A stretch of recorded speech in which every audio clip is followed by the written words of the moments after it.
Talk Shoes. Recorded live. Hello and welcome to the Castle of Horror interview segment where we talk to writers and creators of today's genre worlds. From Denver, Colorado, I'm your host, Jason Henderson, author of the book The Iron Thane, an epic in the world of Shakespeare's Macbeth from Wordfire Press. This week we're talking to David Bowles, author of Mexican Bestiary, Creature Feature, and Flower Song Dance, Aztec and Mayan Poetry. His work on urban legends and folklore has been featured on Monsters and Mysteries in America, a TV show with which he consults, and his new novel, A Kingdom Beneath the Waves, the second book in a series about shape-shifting twins, is brand new from IFWG Publishing. It's the second in the Garza Twins series. Welcome, David. Hey, thank you for having me. I am so excited to have you because you were actually on about a year ago with the first book in this series, and we talked a lot. We talked a little bit about folklore and what goes into this. But to give people an idea, I thought it would be really great if you could read a section from Chapter 1 that shows you what sort of powers the leads, Carol and Johnny, and we're going to talk a little bit about Johnny here, have. So if you could read something from Chapter 1, that'd be great. I sure will. Just by way of explanation, they typically transform into animals, but this is a scene where he decides to transform into the shape of a bully to get back at him. Okay, here we go. I've got a better idea. Johnny could use savage magic available to him as a twin shapeshifter to assume the shape of any creature if he touched its DNA, even a human. Ducking into the boy's bathroom, he stepped inside a stall and concentrated on the strand of Cody's hair, coaxing his tonal into taking on the newer form. A flood of confused emotions staggered him. He could feel the popular boy's insecurity, his parents' lack of affection toward him, his unrequited crush on an unexpected mutual friend. The cadences of his speech, his sneering way of looking down at everyone, these things were instantly accessible. If he wanted, he could dig deeper. But that wasn't the point of this particular prank. He had no desire to get to know the mayor's son any better than this.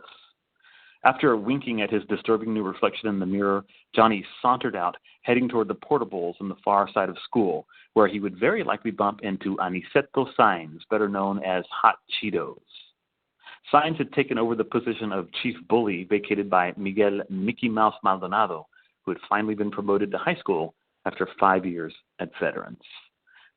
All right, that's perfect. That's just a snippet of the kind of powers that Johnny has and his quest to right injustices, even if it means maybe doing things that he oughtn't to be doing, like assuming the shape of another human being, which he's kind of been expressly forbidden to do. It's really interesting because, first of all, the other thing I love about that particular snippet, dropping into the middle of the book, is it also shows you a little bit about the world, because this is a world where you describe the portables that he's had, which are portable classrooms, and you describe the sunlight. To me, this is such a vivid world, this boy, Johnny, his sister, Carol, and they're going to this middle school, veterans middle school in the Valley. Donna, Texas, yeah. Yeah, in Donna, Texas, which is, of course, where you're from. And that sort of blazing sun, dry heat area and world is one that I know really well because I've gone there many times as a writer. And you capture it so perfectly. And in this book, and I wanted to ask you about this, is it a deliberate or just does it reflexively happen how the book travels back and forth a lot between English and Spanish? You're just sort of constantly having all the characters speak, just code switching constantly from one language to the other. Well, certainly, because of the fact that the initial chapters of each of the eventual 5 books that will be in the series, the beginning is always set in the Rio Grande Valley. In order to continue giving readers, that flavor, in order to be, honest and to really reflect the culture in the Valley, they have to code switch. They're Mexican American students who've spent most of their time, embedded in not only the American culture but in the Mexican American culture. And these kids in particular, Johnny and Carol, travel to Mexico a lot. Their mother is from Mexico, so they spend a lot of time over there. And it just wouldn't be honest to have them only speaking English or maybe just drop a word in here or there. And I try to make it so that it's contextually clear what they're saying. And there is, of course, the glossary at the end, a guide to the Spanish words. And of it's course, amazing. There's two glossaries. You've got both a glossary of all the magic, just in case. I mean, but all the legends and things that get referenced. The which mythology. is really great. And you've got another glossary, which is just a guide to Spanish by chapter. Like when somebody says, porrazzo or amor, in chapter 10, it says, hey, just in case you're wondering, amor is love. It's so cool. It is really. I've never. I found myself often looking back to go, oh wait, now which of the legendary characters is that you have? I really love it. Did you put these together yourself, the glossaries? Yes, I sure did. I mean, this was one of the problems I faced when I was trying to get an agent or a publisher for the first book. There is, this feeling that young readers are not going to want to struggle with languages they don't understand or names that are a little bit long. And unfortunately, I guess for American readers, words in Nahuatl, in the Aztec language that I've used a lot in the first and second book, because I'm drawing on the mythology of the Aztecs, the words are kind of long. They're not, it's not simple. I mean, even Japanese words are much easier for kids to kind of process than some of these, longer words with strange consonant clusters that just don't fit around the American tongue very well. But I really believe in the consonants. I'm sorry. Go ahead. I apologize. I was just going to say I really believe in the value of it, and I do believe that kids are willing to put a little bit of effort in. And so I just wanting to make that extra work as easy as possible for them. Include these references for them to flip back to. I want to get back to that, but there's something I wanted to mention in this particular snippet. He changes, and we've known that he and his sister have these shape-shifting powers. They are twins with shape-shifting powers, and that has a legendary meaning. So what is the significance of twins in the Aztec legend? Sure. Well, the Aztecs believed that twins were both they were simultaneously a terrible and tremendous asset for the community. They could both be the destruction of a community, and they could be its healing. And I've drawn from those traditions and the idea of shoshal, which originally just means like the healing ability that twins were rumored to have. And so, it's twins who made it successfully into adulthood were often shamans or healers and so forth. But they were also feared because there was this idea that there's something bizarre about being a twin, about two people being born at the same time, especially identical twins, or especially terrifying to people. There was something strange about them. But there's also something like religiously sacred about it, because a lot of the gods are twins. So that Quetzalcoatl, the god of creation, and his brother Tezcatlipoca, the god of chaos, whose name means the smoking mirror, they're twins. And so, it shows this dichotomy of chaos and order, and there is inherent, I think, in the abilities of Johnny and Carol. And in this book, it's kind of expressly explained to them, and then they're taught more about it by the merfolk. A lot of the twin shapeshifters, because they come along about every 1,000 years, the twin shapeshifters in the past have done very destructive things, and only very few of them have managed to move beyond the temptation of that power to be leaders and so forth. And so the stage is being set, and there was hints at it at the end of The Smoking Mirror when you learn that their mother, Veronica, was kidnapped precisely to force them into using their power too early and too much, and because the idea Tezcatlipoca wants to destroy the fifth age of the world. According to the Aztecs, this is the fifth sun, and he wants it to end so that he can restart, because he doesn't like humans particularly. And so the journey of the twins in these 5 books is going to be grappling with this, as their powers grow, and they do things that sometimes draw questions from people, like his assuming that the identity of a bully to get the bully in trouble and get him beat up. There's some moral gray areas that I want to explore with them. They're good kids. Borderline. There's some real riskiness to there, and to that's and this. And, Johnny has a tendency sometimes. If you imagine a kid his age, that pubescent age who has skill that everybody admires. Imagine if you're the best basketball player in your entire region, or you have an amazing fastball or whatever. You may begin to think that you can literally make no mistake and do no wrong, and that's where it can get really. And it's so great because you've built that into the plot. So you have this ongoing sort of fear of corruption. And I mean, and the thing is, like, long term, I know where I want them to be at the very end of the last book, and I know the decision that I want them to make. And so because there's like an underlying moral or ethical statement that I'm trying to make about power in order to get them where I want them to be at the end. And of course, I'm not going to reveal what it is I'm going to have them do.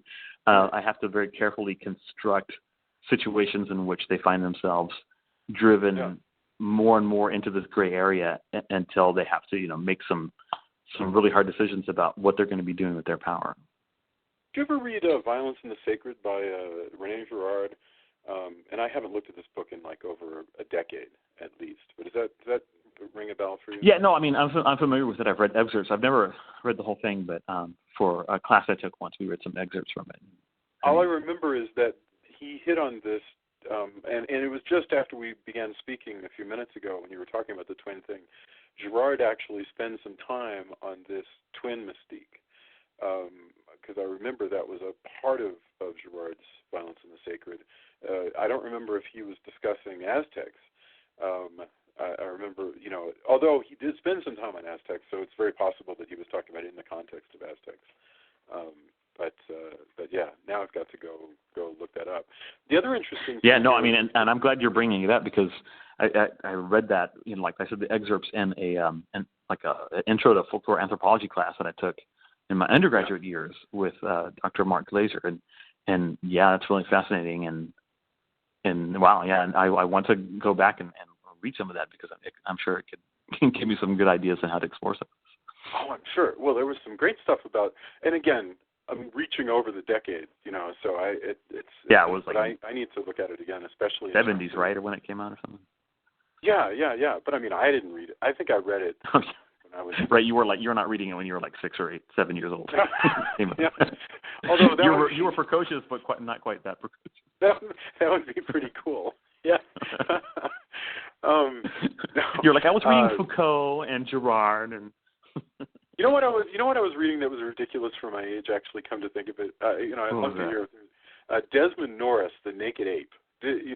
That's a similarly heady, although much more middlebrow work than René Girard. But when you're like 9 years old, it's absurd. It's an absurd thing to be reading. But you and I are both we were both unusual children. Around that age, I was studying Hebrew and Greek, and it was. Oh my God! Yeah, I was an unusual child. I've seen your translations of Japanese poetry. It's astonishing. Yeah. Okay. Well, I mean, I'm a polyglot and a lover of languages. So. That's amazing. Okay, but I wanted to ask you something much more geeky. So you've got this character who can shapeshift, and so to an extent, you're like, and Julia, my wife, likes to talk all the time about how I would not want to live in a world with mystique in it, or the changeling, anybody who can do shapeshifting because they can change into people. But it's always presented in the way like Mystique in the X-Men, where you can, you can change into a thing, but you're basically just yourself. But because this is magic and a particular kind of sorcery, you've changed it into a different idea. If I reach into whatever magic source allows me to take on the shape of this person that I go to school with and I hate, and I take on you have access to his mind. Yeah. You have access to his mind and his memories, and you are forced, and I don't know if you empathize with him, but yeah, you have to sympathize. You develop, even if you don't want to, you develop an empathy for what he goes through. And that's one of the reasons that he doesn't push it any further, because I think he understands instinctually that if he completely assumes his identity, he will become him, and in becoming him, he can no longer hate him as a bully. He will understand him and feel pity for him, and he won't be able to get the bully to get the other bully to beat him up. But this is useful because later on, when they find themselves in Tapachco, which is the undersea kingdom of merfolk, they need to be able to access their language and traditions and different things like that. And so assuming, the identity of a siren and a triton that are nearby allows them to very quickly. It's also a really good plot driving device. It's so that you're not stuck with months of their learning a language that they have instant access to it. It's wonderful. It actually is. From a learning perspective, it reminds me of the Once and Future King, because you remember how this was how Arthur came to be so wise. Yes, how he learned. He would transform into the birds, into the That's really cool. But particularly, you've done something here that I am a total geek for mermaid stories and undersea kingdom stories and all that stuff. And you've done this wonderful job where the actual plot of this, which we haven't really gotten into, is that the prince of the merfolk has his eye on a particular MacGuffin called, it's the Stone of Shadow, right? The Shadow Stone. Yeah, the Shadow Stone, Which, if used properly, will, in the words of Johnny, flood the world faster than global warming. And they need to rush to get their, to stop the prince from getting his hands on this prize. And it means involving themselves in this legendary undersea kingdom of merfolk, but from an Aztec perspective. Now, before you say anything, I just want to know, are you making this up, or is there really an Aztec merman world? Okay, so the world itself is definitely made up, because all we have from the primary sources are mentions of the fact that that they believed in, because of course these are like written either in Nahuatl or in Spanish, and in Spanish it would say sirenas. They believed in merfolk, and the reason they believed in it is because the Aztecs believed that we live in the Fifth Age, like I mentioned, and each one of the previous ages ended in some catastrophe, and the one right before ours ended in a flood. And when the world was flooded, all the humans died except for the small contingent. The Aztec sources say that Quetzalcoatl turned into fish people. He literally called Tlacamichin, which means person fish. And so then from there, there's some drawings of like fish-like people or whatever. But beyond that, there's no exploration of like what type of existence they had after that. But there certainly is the intimation that they survived into this age, and that Aztecs saw them at some point, and they were, But beyond that, I got to really make a lot of it up, whole cloth, kind of using bits and pieces of mermaid and merman mythology from around the world. Certainly the fact that there is a word in Nahuatl, Atlan, which means the place in the water, and then which is spelled like the beginning of Atlantis, like just really lends itself to all kinds of really cool speculation about what kind of kingdom they might have had. And so this book gave me a lot more liberty than the first one, and it's because I was following. They were traversing the underworld. I had to kind of stick to the 9 layers of the Aztec underworld, Mictlan, and this was, this freed me up. So you have the bare bones, and then you build, drawing from Aztec society and so forth. You build a society that makes sense under the water. It was a lot of fun thinking about the way their buildings would be and how they would eat, and just trying to mess with all of those logistical or physical conundrums. So you're able to take these hints that you have in the legends, and then if I can imagine, it's like you have, let's say you have a piece of a mosaic, a bunch of little pieces of tile that have been stuck together, but from the shape of it that it's actually about 1/8 or 1/16 of the entire mosaic. And so because this is a novel, you've taken the liberty of just going in and extrapolating out. Yeah. And of course, there are other things that we know. We know about the god of rain and the water, Tlaloc. We know about his consort. We know about the being, the water elementals. So there's a lot of that kind of stuff. There's other supernatural creatures that they encounter as they're trying to stop the prince from getting the Shadow Stone. And all those draw more directly from Aztec mythology. But the nature of the Atlaca, the merfolk, and their civilization is created whole cloth. It's created from my own mind. It's kind of fun. But at the same time, I have to say, this is all heady stuff. We're talking from the perspective of putting a story together. But as far as the reading, the writing and the reading of it goes, it's organized like a very traditional, like modern traditional middle grade adventure book. The language is very, very accessible and is very, very close to the POV of the characters. You don't. Right, because it's third person, not first person, but I try to hew close to them and not editorialize about it. And that's very common. In other words, having said everything that we've been saying, I don't want to suggest that this is like Umberto Eco or something. Where not even close. It's definitely written for middle grade and YA. I want for it to be accessible. And so Johnny and in the kind of way as Johnny and Carol, their characters, they're so instantly likable, I think, and you can identify with them. They have great characters. Carol, and we talked a lot about Johnny, but Carol is just such a great female hero with character that you can really get behind, and there's some things that she has to do and extremities that she has to face, and things that she has to discover about herself towards the end of this book that I really, really like. I push her into like really, really dark places to show that she is just as heroic as Johnny. Johnny kind of throws himself into things, and Carol is a much more reasonable person and so forth, but she is equally heroic and maybe even morally on a higher standing than he is in some ways. I was just trying to, what sort of differences do you keep in mind when you're writing these characters going, well, I think Carol would respond this way and Johnny would respond that way. But I think you're answering it, which is, he has this tendency to be a little more hubristic and just throw himself into something. And he thinks he's doing it because he needs to right wrongs. He hates, he's a lot like my son Angelo. He's definitely a mini social justice warrior. He hates seeing people bullied or whatever.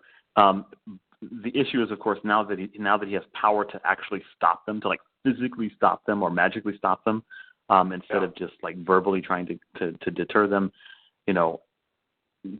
dealing with that sort of power and making the right choices, because we want to stop injustice, but we don't want to stop injustice by performing injustice ourselves. And so Carol's more hesitant about using her power in those ways, but she's also more effective in the long run as a result. And she gets pulled a little bit towards his perspective, and he gets pulled towards hers. And but the best thing about it is they're best friends, and it's one of the things I really like about them. And we talked about this a year ago when we talked about the first book, is how important it was for them to be best friends and for their family to be very involved in their success. And again, the mother and father are they're not with them every step of the way, because they obviously can't exist underwater, but they have their role to play, and they do some really heroic things as well. So.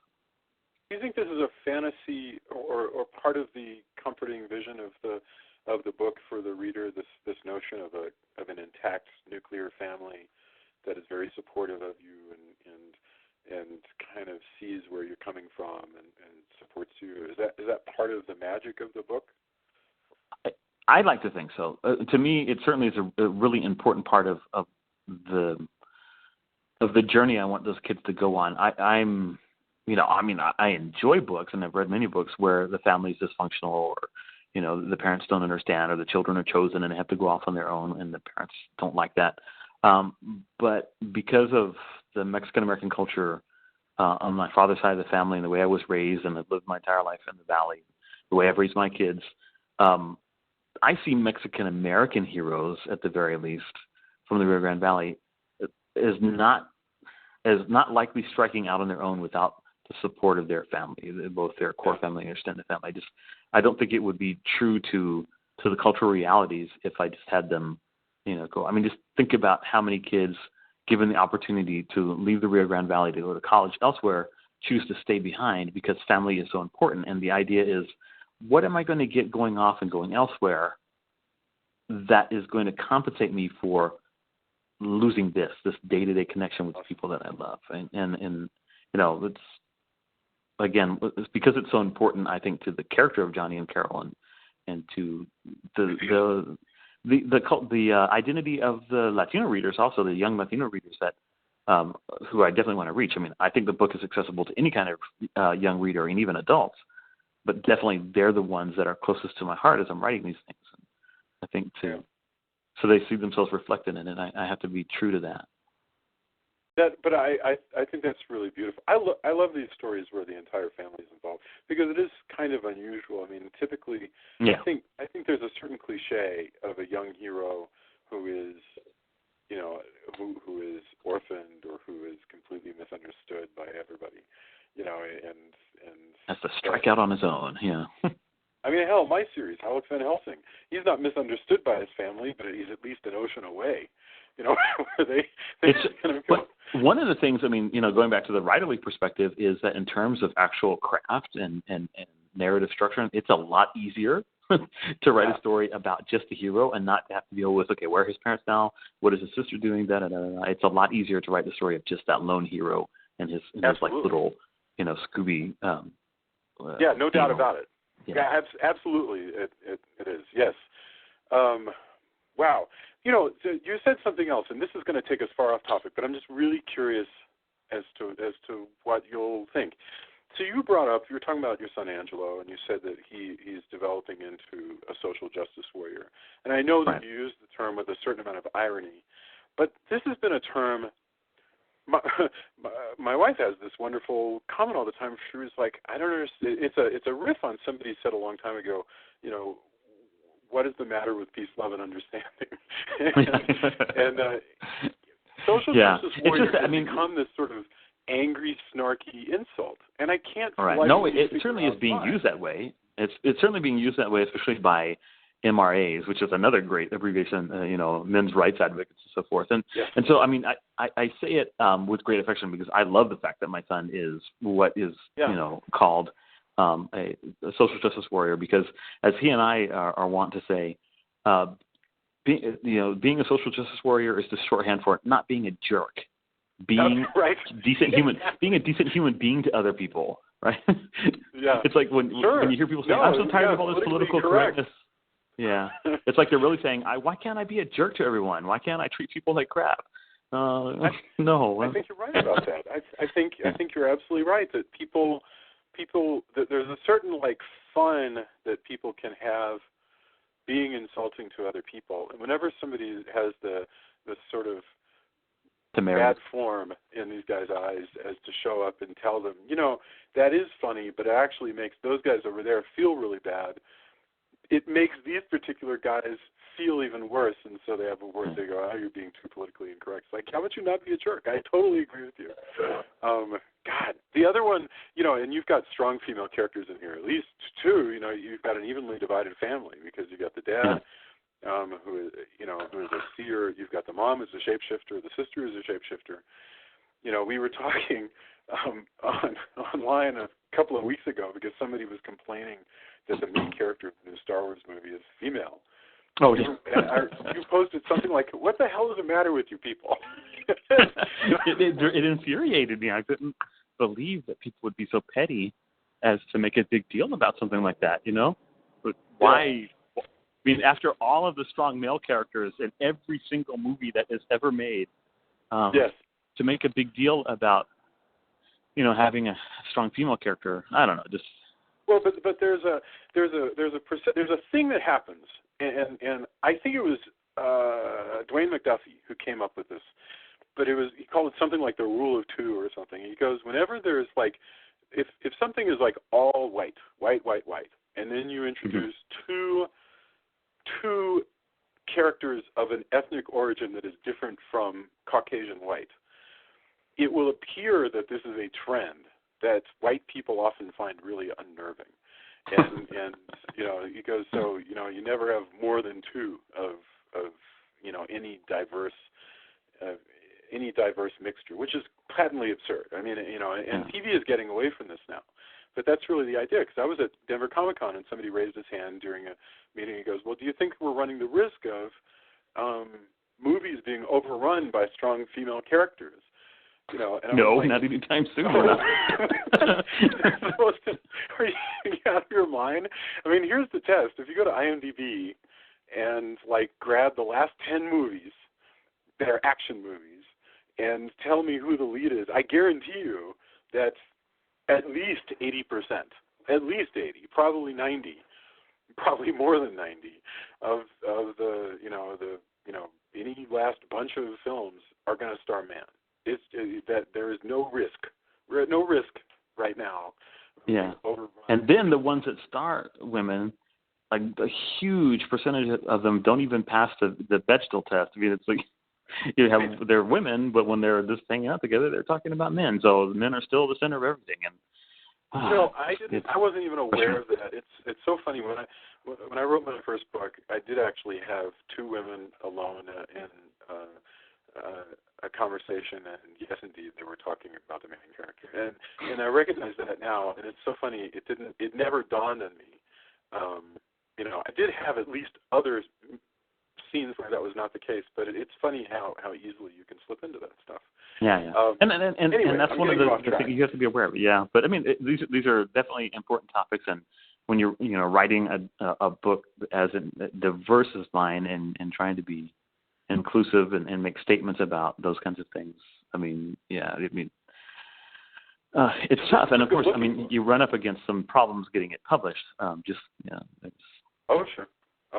Yeah. As I told you before, I mean, there was all kinds of suggestions. Can't you have an Anglo sidekick or something? Like, no, it doesn't work. Are you serious? That's really funny.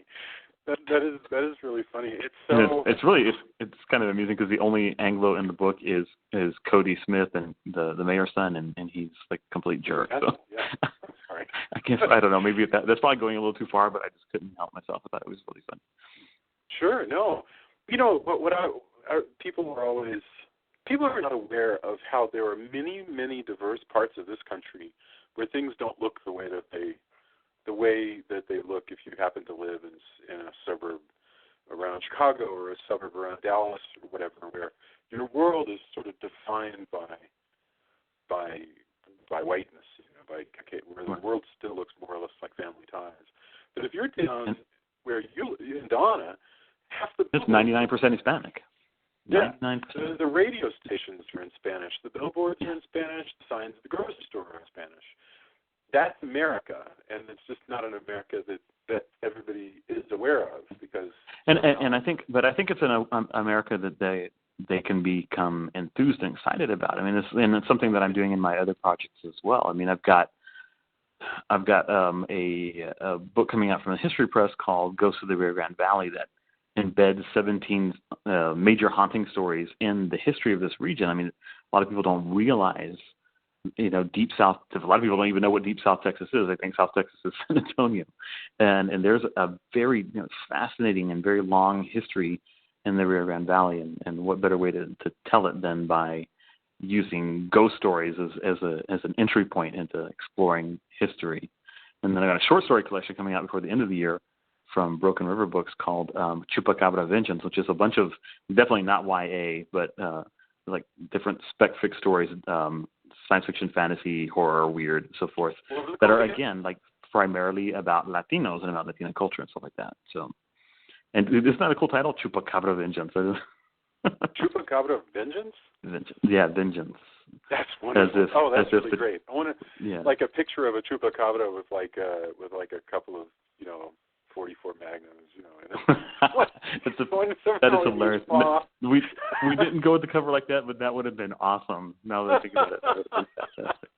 The cover is actually really, really startling. It's like there's a group of chupacabras like surging as if they're moving towards something that they're about to annihilate. So. Oh, I love it. Kind of imagine Aliens, the movie Aliens, but set in a walled-off U.S. Southwest in the near future, and a bunch of cholos fighting off hordes of cabras, and you get an idea of what that story is about. So I have a lot of fun doing it because the tired tropes can be revived and made so much more exciting by the infusion of some cultural relevance and diversity and inclusiveness. You can do a lot of really, really fun things. And my book Border Lore that came out last year from Lamar University Press. This is these retellings of all these legends along the border. That one, also trying to tap into these really great stories, and it's attracted some really good attention. I think I've told you about some of the directions we're hoping to take it. I was going to mention I'm here holding Kingdom Beneath the Waves. It's such a gorgeous cover. It really looks good. I have the hardback one, and so it seems like this series is kind of taking off. Are you hearing from readers? Have you heard from anyone that said, "Oh, yeah, I picked up your book"? Yeah, I have. I've been getting some really good responses. Young people, both like posting to my webpage or sending emails, or because I go and talk to schools, you know what that's like, and you get readers who have been reading and they're really excited, and they've done like fan art and so forth, and they identify with the characters. They love the whole idea of shape-shifting, and because I've done work, and I have a section on my website that has like teaching materials, or different things that teachers can use, and one of them is a way for students to calculate what their birth sign would have been under the Aztec calendar, and what their animal spirit would have been, and so they can kind of determine, like, if they happen to be a shapeshifter, what would their normal shape-shifting form be. For Johnny, of course, it's a jaguar, and it's a wolf for his sister because of their baptismal date, which is kind of interesting. So he takes his animal form is the day sign of his birth, and hers is the date of her baptism. It's kind of a way to explain why they have different signs. And so, I've gotten some really good response, and kids have told me that it's made them interested more in Aztec literature, and I've heard from librarians that kids sometimes read the books and then go and check out some reference books on Aztec and Mayan, and which is, I think, to me, it was one of the reasons that I've included that the glossary in the back, so that they'll have a place to start if they want to learn more about the original mythology. That you, the idea that you could even be responsible for one person going out there and wanting to enrich himself with that information. That's just it's so amazing, Yeah, I mean, it's super exciting for me. I mean, and because I love, obviously, I mean, I've dedicated a lot of my time to researching and learning the language and so forth. Aztec and Mayan mythology, and if you think about it, I mean, you've lived in Texas for many, many years, and you've gone into many schools. When you look at like the TEKS for literature, they require us to teach mythology, and they recommend using Norse and Greek and Roman and Egyptian, but Aztec and Maya mythology are not included in there. You've got millions and millions of students who are Mexican descent, growing up not knowing anything about the mythology of the country that their ancestors came from, and they're completely clueless of it. Short of pure, maybe I shouldn't say short of, but short of pure racism, why do you think we've concentrated on these old wisdoms from the Mediterranean and from Italy?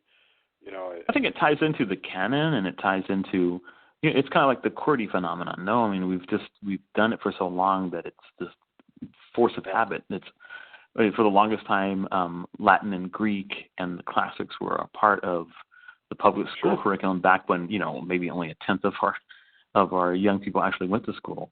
And so there's this, this tendency. And it becomes shorthand. You and I can say, you go, hey, what's your plot going to be like? And I say, well, I think I'm going to do an Icarus thing. Or I think I'm going to do, I think I'm going to do Hephaestus making the shield. Or I think I'm going to do Achilles in his tent. And you go, oh, okay, yeah, I get it, And so, but if I tell you, I'm going to do Huitzilopochtli emerging from his mother's womb, you're going to be like, what? What? Right, exactly. Where he goes off. If I say I'm going to do Kronos eating his young, you go, oh, yeah, I got that. So you're right. We're missing a huge chunk of education when it comes to these other legends. And again, I think a lot of it is just I guess there are two things that seem to be barriers, and one of them I've already mentioned. It's just how complex the names themselves are. And I mean, if you grow up in Mexico, and there's so many place names that are derived from Nahuatl, and you're growing up talking about the volcano Popocatépetl and all these different things.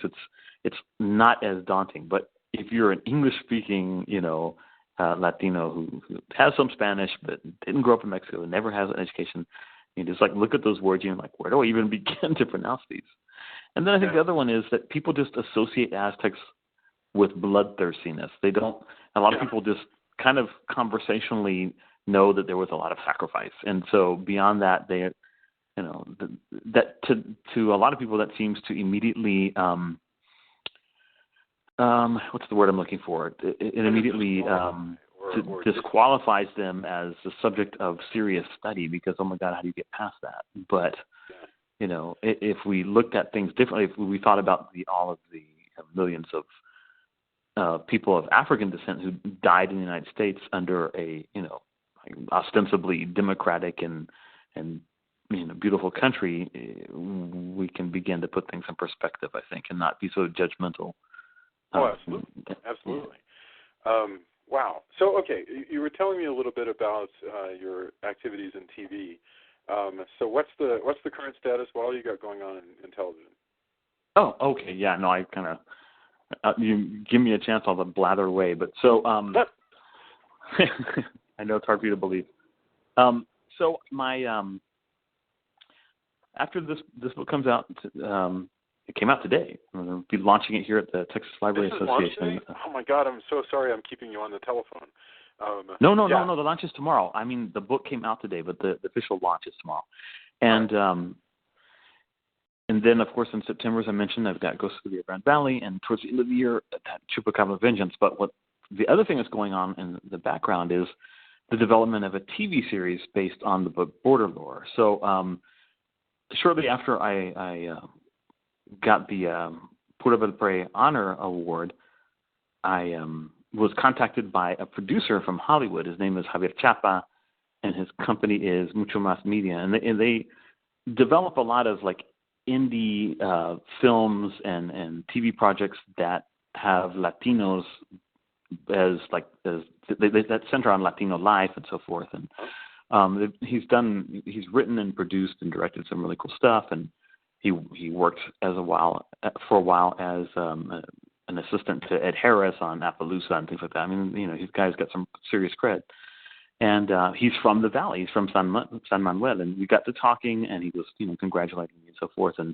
And we started, like, bouncing ideas around, and we came up with the idea of creating a sort of Tales from the Crypt / Twilight Zone type of series based on the legends and so forth that are retold in Border Lore.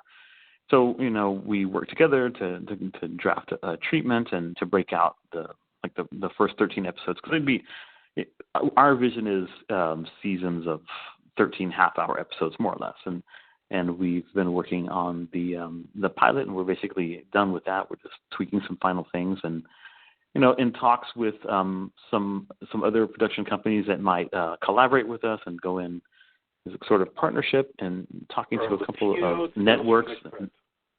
Yeah, so a Latino Tales from the Crypt, with some elements of, like, Route 66, because at Route 66 how the two guys were. I mean, they were traveling around, and so the stories were about these different places, different people. Literally my favorite television program. So. Yeah, I know. And and they kind of they were kind of embedded in the stories as well. So the stories were about these people they were encountering, but they were also kind of embedded. And so there's a kind of a through line with some of the characters as well. So as long as you can avoid, I think it's funny if you talk about anything that has a kind of an anthology sort of style to it, because if you take something like Naked City, pure anthology, every story, all new characters, nothing threads. Route 66, anthology, but the same characters move from story to story and get involved in this guy's marital problems, and that guy's going to lose his business, and this woman is running away from a dark secret, and they move in, they get involved in these problems, they don't necessarily fix it, or they might, and then they leave. That's an anthology. Right. But there's a temptation, and maybe this is something audiences like, to tack on this sort of hard backbone of a mythology story that begins after a while to sort of in my mind, sort of like a cancer, just take over the entire program to the point where after a while it's not even an anthology anymore, really. It's now a serial about a particular storyline that you've decided is taking it over. Right, and so of course the question is, how do you balance that out? Because my vision for this is to have about half of the episodes be purely standalone episodes that have very little to do with a through line, and then have about the other half be episodes that work both as standalone episodes and then also when taken all together tell a larger mythology story, or tell a story about certain characters that recur, and it rewards viewing them all and then kind of like understanding that things that upon the first viewing you thought meant one thing actually means something else afterwards. And so you're right. I mean, you have to be very careful. You have to balance those things out because you want people to be able to drop into the show if it's anthology and just be able to enjoy those standalone episodes. But it's also nice to reward people who sit down and view them all together and then are able to see something emerge from that. And it's a balancing act because you're right. Yeah, you're right.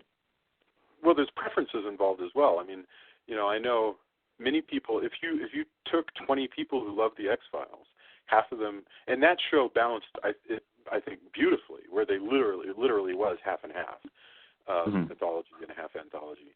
And if you had them raise their hands, half of them would prefer the mythology and half would prefer the anthology. So, you're right. It's a constant tension. It's absolutely a constant tension. But that's so exciting, David. I think that's really awesome. Yeah. So hey, you never know. In a year, when we talk again about something, we may be talking about a TV series that's about something that'd be really fantastic. But of course, you know how these things go. I mean, it could languish in development hell. We could make a pilot and it could be not picked up. I mean, there's lots of different things that could happen, but it's still a great thing to embark on, and I think a worthwhile project. I think that a larger, it would be great for the Latino audience, but then the larger genre-loving audience would find a lot to enjoy in that as well. And there's some fantastic stories, and you. Well, jumping instantly to mind, though, I think there are some markets that make total sense for that in TV. So you and I will chat about this later. Okay, I really appreciate you talking to me. The book premieres this week. It is A Kingdom Beneath the Waves, Garza Twins, Book 2 by David Bowles. It is absolutely fabulous. I really recommend, especially if you're a middle grade reader or if you influence middle grade readers, that you pick it up. This is I myself have, oddly enough, a blurb on the back of this book saying if you're looking for the Latino Percy Jackson, this is it. I only noticed that blurb today, so there we go. Well, it's because it carried forward from the first one. I think you know how it is in the hardcover. You haven't gotten blurbs necessarily yet. You slap those onto the paperback, and that's just such a great blurb that we're like, we're going to continue using that because it still applies. We think so. Hopefully you won't rescind. Hopefully you won't be rescinding your blurb anytime soon. But I appreciate your inviting me back on. It was great talking to you again. And I'm glad you liked the book, and I look forward to the next episode of the podcast. You guys keep up the great work, and I appreciate it. I love the fact that you do these author interviews, and I listen to them while I'm ironing my clothes in the morning. So it's great company. Well, that's the idea. All right, have a fantastic. You're at TLA right now in Houston, so go out and cut a rug with. And I'll try not to drown. I've got my canoe nearby. Oh, that's right. You've got the flooding going on. We'll be safe then. And I sure will. I will talk to you soon, my friend. Hang in there. Sounds good. Thank you, Jason. Bye-bye. All right, bye.